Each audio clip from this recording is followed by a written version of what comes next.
Dengan adanya oknum pelaku yang diamankan saat ini, di mana pelaku pada waktu itu diamuk massa yang disinyalir masuk ke salah satu konter milik warga dengan cara merusak dinding konter, kemudian masuk ke konter tersebut dan sempat merusak CCTV yang ada di konter. Jadi kedapatan pada saat itu, Pak? Pada waktu itu kedapatan sama warga di saat pelaku hendak keluar dari konter tersebut. Untuk selanjutnya, Dengan adanya informasi yang kami dapat dari warga, sehingga saya memerintahkan anggota saya untuk turun ke lapangan untuk mengecek kebenaran tentang adanya dugaan pencurian pemberatan. Dan di saat sampai di TKP, pelaku sempat masih diamuk massa, dan alhamdulillah kami sempat mengamankan pelaku, sehingga untuk saat ini kami amankan berupa uang yang diambil oleh tersangka beserta alat yang digunakan untuk merusak konter milik warga. pasal yang disangkakan, Pak? Untuk saat sekarang ini kami terapkan pasal 363, yaitu pencurian dalam pemberatan.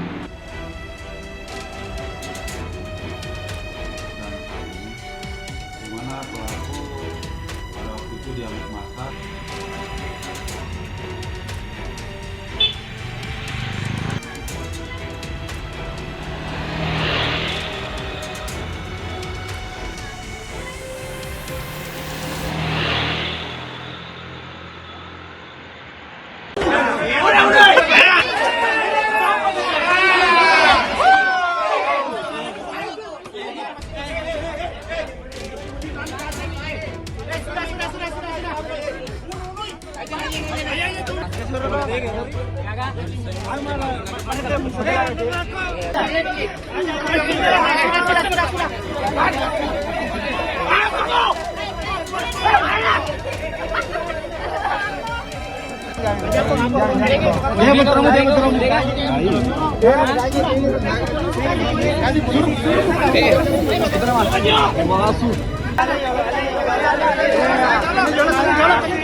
Dengan adanya oknum pelaku yang diamankan saat ini, di mana pelaku pada waktu itu diamuk massa yang disinyalir masuk ke salah satu konter milik warga dengan cara merusak dinding konter, kemudian masuk ke konter tersebut dan sempat merusak CCTV yang ada di konter. Jadi kedapatan pada saat itu Pak ya? Pada waktu itu kedapatan sama warga di saat pelaku hendak keluar dari konter tersebut. Untuk selanjutnya, Dengan adanya informasi yang kami dapat dari warga, sehingga saya memerintahkan anggota saya untuk turun ke lapangan untuk mengecek kebenaran tentang adanya dugaan pencurian pemberatan. Dan di saat sampai di TKP, pelaku sempat masih diamuk massa, dan alhamdulillah kami sempat mengamankan pelaku, sehingga untuk saat ini kami amankan berupa uang yang diambil oleh tersangka beserta alat yang digunakan untuk merusak konter milik warga. pasal yang disangkakan Pak? Untuk saat sekarang ini kami terapkan pasal 363, yaitu pencurian dan pemberatan.